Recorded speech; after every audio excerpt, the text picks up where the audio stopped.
I'm Chion Wolf, and this is an extended version of my conversation with David Whyte.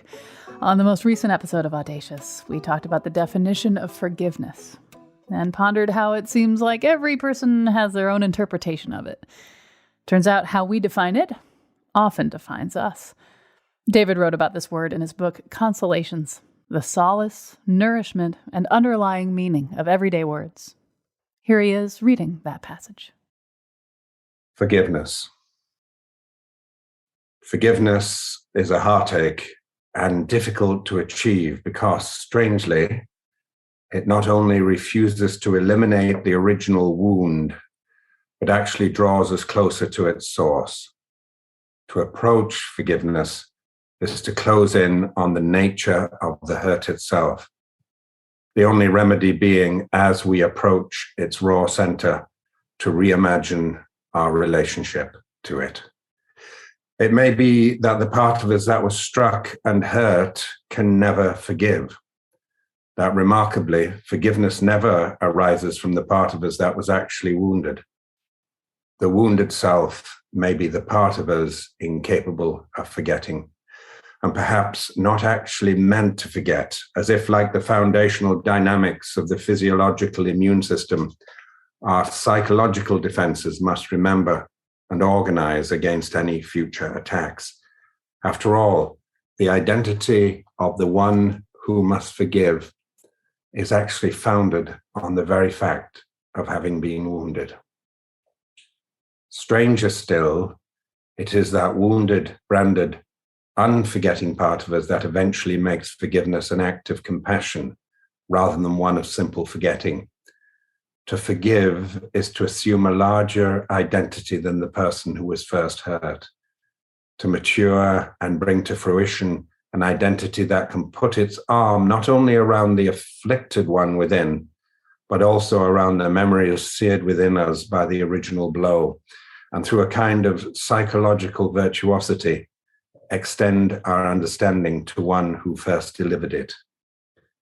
Forgiveness is a skill, a way of preserving clarity, sanity, and generosity in an individual life, a beautiful question, and a way of shaping the mind to a future we want for ourselves, an admittance that if forgiveness comes through understanding, and if understanding is just a matter of time and application, then we might as well begin forgiving right at the beginning of any drama, rather than put ourselves through the full cycle of festering, incapacitation, reluctant healing, and eventual blessing. To forgive is to put oneself in a larger gravitational field of experience than the one that first seemed to hurt us. We reimagine ourselves in the light of our maturity, and we reimagine the past in the light of our new identity. We allow ourselves to be gifted by a story larger than the story that first hurt us and left us bereft. The great mercy is that the sincere act of trying to forgive, even if it is not entirely successful, is a form of blessing and forgiveness in and of itself. At the end of life, the wish to be forgiven is ultimately the chief desire of almost every human being.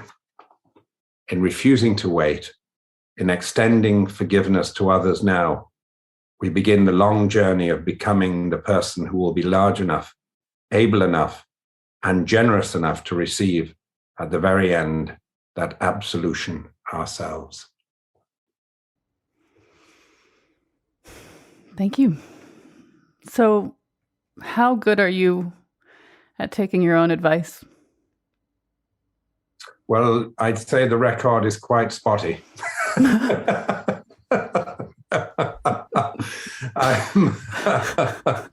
I'm sometimes better in certain contexts than others. But I do believe I have learned through the years to begin the process much earlier than I allowed myself previously. And that essay is a testament to that understanding, to start to work along the axis of understanding. You can see actually how extraordinary Zelensky is understanding the need to fight in the moment, tooth and nail, against, the non-conversational powers in the world, while setting a context for forgiveness. He set up a whole apparatus to be in touch with Russian soldiers' mothers who were blindsided into the Ukraine.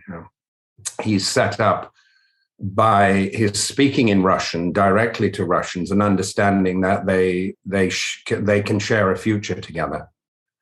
And he touches a nerve in the Russian psyche. You're seeing massive resignations now in Russian journalism and the television stations. People are beginning to understand, that something has occurred which is deeply and utterly disturbing and which they deserve to be ashamed of. I always think forgiveness occurs when you change. You can't ask for forgiveness if you haven't changed the behavior or become a different person than the person who perpetrated the hurt in the first place. All of us have hurt other people in our lives, unbeknowingly or sometimes quite knowingly, and taken a great deal of satisfaction out of it at times. You forgive yourself when you stop being that person who needs to do that in that particular context. And you allow the world to forgive you by letting them know that you understand that. If you'd been alive in Europe in 1946, just after the end of the Second World War, there would have been very few people who would have said it would be possible to forgive the Germans and the German people. But the Germans have changed, and they've created quite a remarkable and generous society.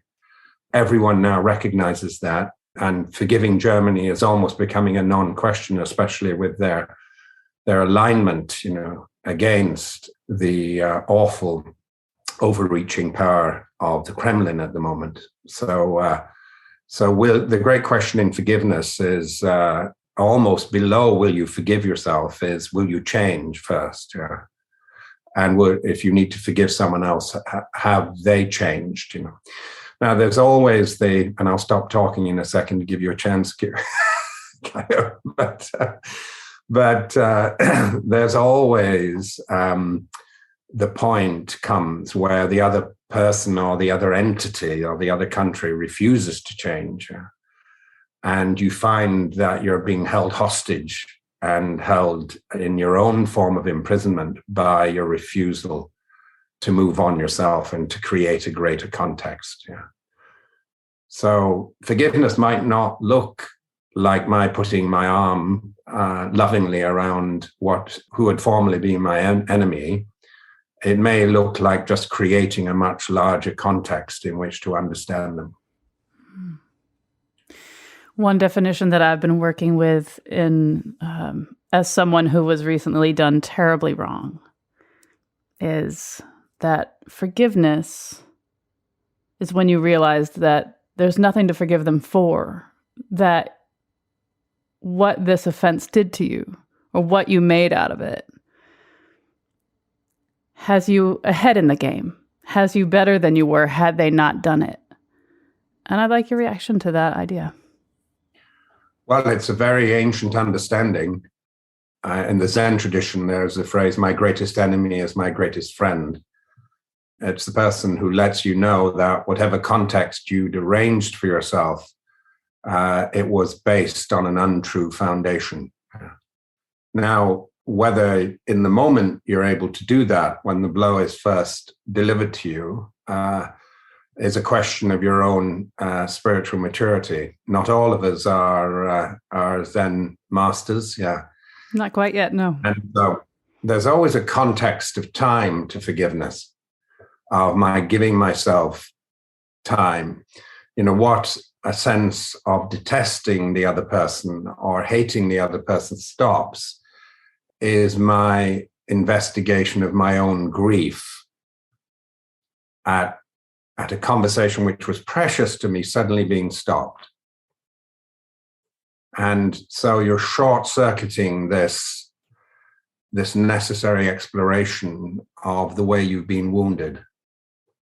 And by hating the other person, it's a natural outcome. You can't expect people who are being bombed in hospitals and theaters in Kiev to be in a place of forgiveness to the person who's doing it, or the people who are doing it.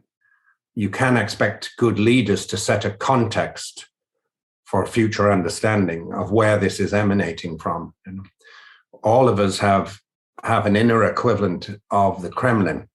All of our great, it's the non-conversational part of ourselves, the way you'll manipulate and even assassinate others metaphorically or literally in order for you to have your view of the world not only promulgated but lived by other people. It's a human difficulty. We almost had our own mini Putin in the White House, and you could be assured that if Trump had managed to stay in, and if he'd also managed to whip people up to actually suspend the rule about only there being 2 terms, that we would have bodies, we had our own evil twin of Putin, except he was a proto-Putin. You just need to give him time. And he has the same use of language, the euphemism that you use, where you get other people to do things, but you never directly are the author of the evil. So Putin has never directly poisoned anyone, but he's able to create a euphemistic language where people will be poisoned, by his security services. And on a lesser scale, we have to see that same dynamic in every human heart. The way we will poison situations in order to keep ourselves safe or our view of the world. There's no equivalence between Putin and the average everyday life at the moment. But there are lessons to be learned about the way that one person whose inner edge, which has been unconfronted and removed from conversation, can destroy other people's lives. So Putin's difficulty is nothing if he was held to a real conversation with others. When you create an atmosphere of fear, then you get the consequences of one person's inner unexplored edge cutting through other people's lives in a very devastating way. We talk about time and how time seems to be this ingredient that we can't get around when it comes to forgiveness. And I think about all the time in between when you first wrote this poem for your book, Consolations, and maybe how many times you've read it as well. And I wonder I know you wrote it, but do you ever hear something new in it? Does something ever finally sink in for you? Well, I hear something new every time in that essay, because it's something that I often say that poetry is the art of overhearing yourself say things you didn't know you knew, and quite often didn't want to know, thank you very much, because you were quite happy in your immature, unknowing identity. Thank you very much. So when you write something, you're held to it. It's part of the difficulty in writing poetry to begin with, is that you think that you're going to find this place inside you that's going to have all of this incredible language, but no, you're going to find an edge of yourself with the larger world, and your identity will not survive the encounter. And it's in the language that you speak in that overwhelmed conversation that you write good poetry or good prose. And so you overhear yourself saying things you have to live up to and be held by. And hopefully the more you do this, the more you stay with what you've written. And we talk about time, but if you look in the Zen tradition, it's understood that if you're able to step into timelessness, you can shorten this what looks like time on the outside to the almost immediate. When you're sat in Zen sitting, there's an understanding of when a thought first arises. It's called a nen. And it's almost like the bodily feeling before the actual thought takes form. And if you can catch it then, time looks very different. You could say that someone who is a walking embodiment of forgiveness, and the Dalai Lama, Thich Nhat Hanh, they've just shortened the experience of forgiveness to a millisecond. It arises in their body and it's gone. Or it doesn't even get time to arise in their body and it's gone. There's no one to forgive, and no one who needs forgiving, no one who needs to forgive. But not all of us, are in that place. We have to explore the body. We have to find how we've been hurt. We have to be compassionate with ourselves and with the world. And sometimes part of the recovery from forgiveness is just to hermetically seal yourself off from the world again. Just to give yourself time to go to create a perimeter of protection for a while.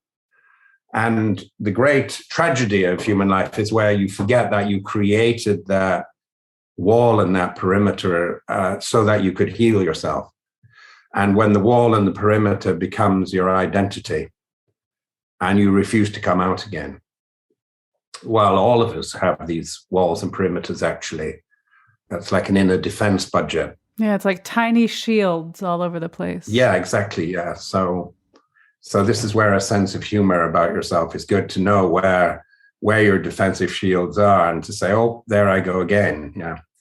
And perhaps even more to the point, to look at where we attack as a preemptive form of defense. To say, oh, and there I go again also. Yes. What am I afraid of in this person? And where none of us really understand how much fear directs our character and our willingness or unwillingness to join a conversation. Often the fear is covered over in milliseconds. We have a justification for it, a long rehearsed justification for why we are attacking this person. Whereas one other option is to invite fear to this, round table that you are in control of, and to crown it and to ask it, what have you got? What's your report, fear? Exactly. What are you trying to tell me? Because when you don't listen to it and you ignore it and gag it, it will be no friend to you, and it won't want to help. Yeah. And that round table is the body, of course. It's the physical body, to be able to feel your fears fully. So that, Heraclitus, the great Greek historian and philosopher, used this word enantiodromia, which is the kind of phenomena in nature whereby something that becomes fully itself immediately starts to blossom into something else. And so the understanding is that when you feel your fear to its fullest extent, you immediately start to give it seasonality. It starts to move. It starts to blossom into something else. This seems to be one of the phenomena in the use of MDMA, of ecstasy, with the traumatized veterans. It gives them such a context of love that they're able to understand why they've been so fearful and defensive, what happened to them, and gives them a bridge of compassion back to themselves, but also to others in the world who have felt the same experience. I first heard your voice on the meditation app, Waking Up by Sam Harris. And yes. I first discovered that app as I was going through a divorce, which was very sudden, and later found out that there was an ongoing affair. And yes. So having that app and figuring out how meditation fits in my life, what it does for me, because I get why people discover meditation for themselves in times of crisis, because you realize that your mind is now supercharged in the most agonizing ways. And there's got to be a way to center yourself as this chaos is swirling around you, right? And so I'd like to hear from you what meditation has to do with forgiveness for you. Yes. Well, I mean, in the case of, a broken heart and love, what we're experiencing at a very deep level is not being wanted in the way we want to be wanted. Part of meditation is undoing the voices on the periphery that say you're not wanted, and dropping down to this physical experience whereby you find the world, every part of the natural world is coming to meet you every second and acts as if it needs you. This birdsong can't be heard without your ears. This spring day can't be felt without your body being here. And you could say that the world can't feel its full, bitter and beautiful cry without your grief. One of the strange understandings that comes through contemplation, which is really it's a very mild word for a state of very, very fierce attention and intentionality. But I feel that one of the things you start to understand is quite miraculous is that we're the only part of the universe that can be disappointed. I don't know why I find that funny, but exactly. Kind of sweet. I have another essay on disappointment, actually. That'll be another show. Great, we'll have you back. Be helpful, yes. And we're the only part of creation that can have our heart broken and have a conscious knowledge of it.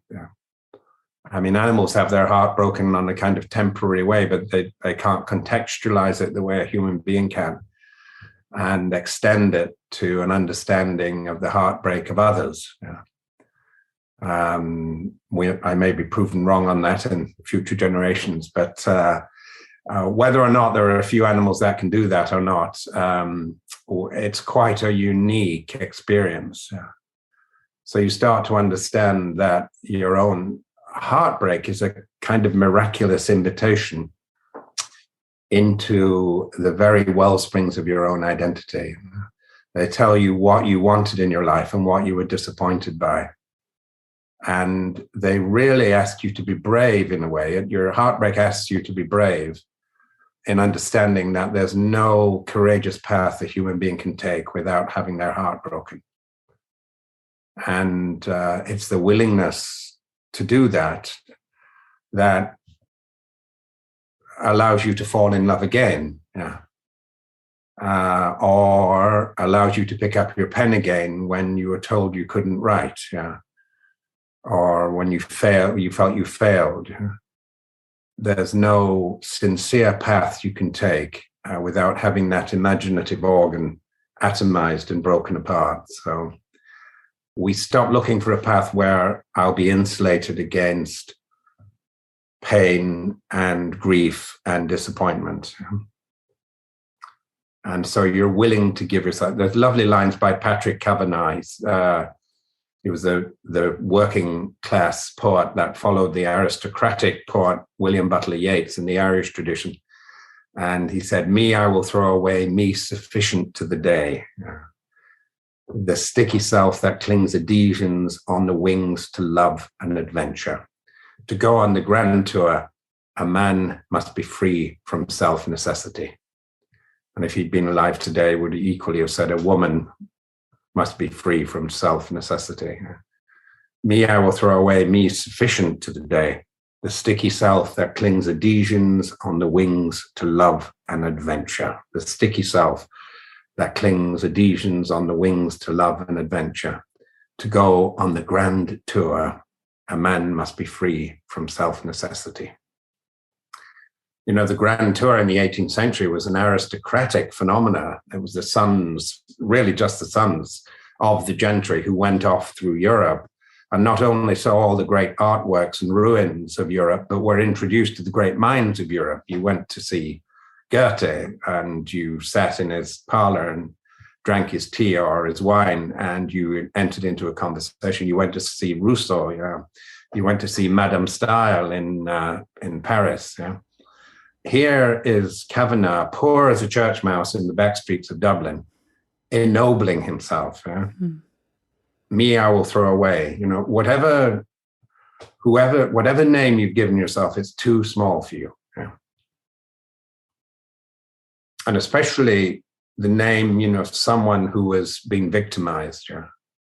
Which is not to undermine or to belittle when we are a victim of other people's violence or circumstance. Yeah.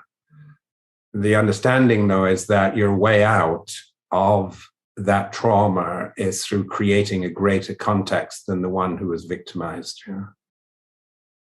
while never forgetting what occurred, in a sense, because that's going to be your bridge of compassion for others. But the ability to give away the names you've given yourself and then the names you've given others too, because you realize, if I'm imprisoning myself through this name, I'm certainly imprisoning others. Yeah. I imprison my wife simply through the overuse of the word wife. Yeah. I imprison my son or daughter through overuse of the word son or daughter. And certainly in our understanding now of gender fluidity, we have to be very careful about how we name children who are growing into the world these days. Yeah. We need a more Shakespearean understanding of gender. And so what names have I given myself that are too small for me? Another step of maturity is saying, what names do I unconsciously give myself that I've never spoken out loud but imprison me just as much?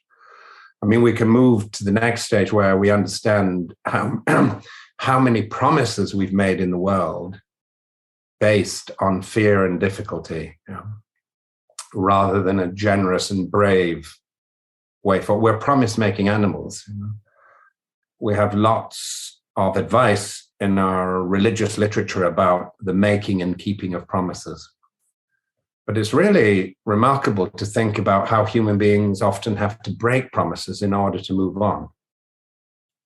And many of the promises you have to break, you've made unconsciously, actually.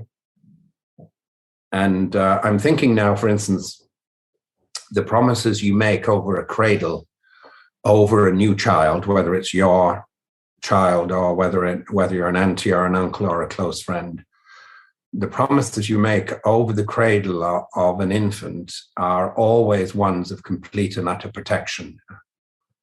Nothing will happen to you on my watch while I'm here, whether I'm a godfather or whether I'm the actual father or the mother or an auntie. But if you kept to that promise when they were 14 or 15, you would ruin their lives. Yeah. So the original promise is based on love, but the seasonality has moved on.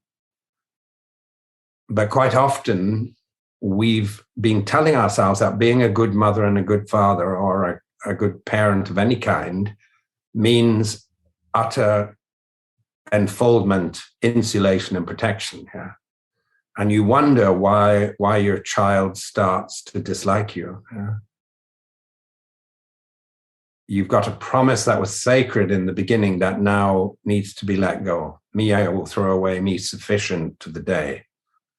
To be sufficient to the day. In the poetic tradition, this is a great tragedy, just to get your to-do list done, just to keep yourself in the manner to which you want to be accustomed, just to keep reinforcing the names. Me, I will throw away, me sufficient. The sticky self that clings adhesions on the wings to love and adventure, to go on the grand tour. A man, a woman must be free from self-necessity.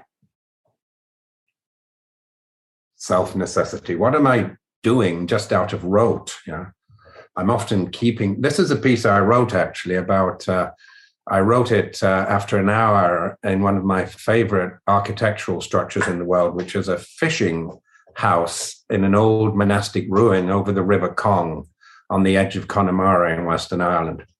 It's a beautiful cottage with a fireplace in one end, probably built in the 13th century or so, or 12th century, with a slot in the floor.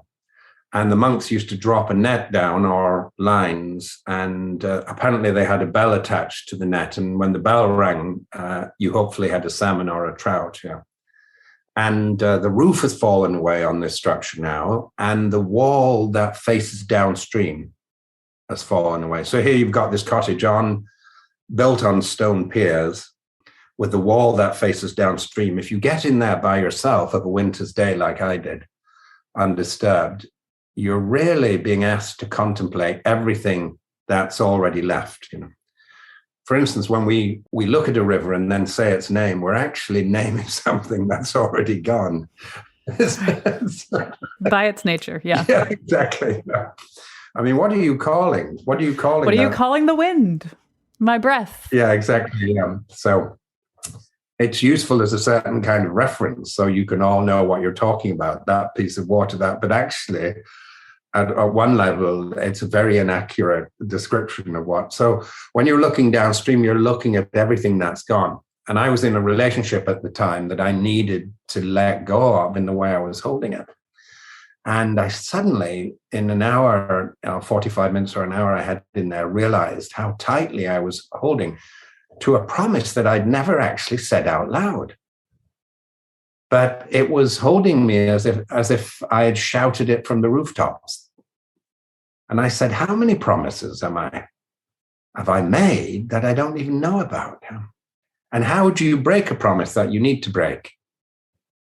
So this is a little manual about how to break a promise, and written in this architecture. To break a promise, make a place of prayer. Whether you're religious or not, you don't do this lightly. This is about spaciousness, going deep. Yeah? You don't break a promise lightly. You have to understand where it came from. And to break a promise, make a place of prayer. No fuss now. Just lean into the white brightness and say what you needed to say all along. Nothing too much. Words as simple and as yours and as heard as the bird song above your head or the water running gently beside you. Let your words join one to another the way stone nestles on stone, the way water just leaves and goes to the sea, the way your promise breathes and belongs with every other promise you ever made. Now let them go on. Let your words have their own life without you. Let the promise go with the river. Stand up, walk away, have faith. There was a strangely practical ring to that last line, stand up, walk away, have faith. Because as I walked away, I said, if that promise is still real, it'll come back to me. I won't be able to let go of it, actually. Just because of the way we're made, it will actually. But almost always, if you've got yourself into a medieval Irish monastic structure for 45 minutes and you've been there, almost always, you probably need to let go of the promise. And in the cold, if you've sat in the cold for so long, there's something going on that needs to be moved. Yeah. But you can be merciful and have a go at letting go of a promise, because you can be sure that if it's still real, it will come back to you and you can take it on again. But almost always you will take it on in a more merciful way, in a more contextualized way, and in a way that's appropriate to the season you're in now in your life. Yeah. So it's interesting, when marriages break apart, it's interesting to think that the original promise you made has never been touched, actually. You just hung it on certain named possibilities. One or two, yeah. Yeah, which you might have taken a little too seriously at times. Let that be a lesson to me, huh? Yeah. But what's tragic is when you let go of the promise that meant so much to you that you made. What you were looking for when you made that promise. And the necessary innocence that's needed for a better future for yourself in that person who made the promise, who's still there. Yeah. David Whyte, thank you so much for talking with me. Lovely.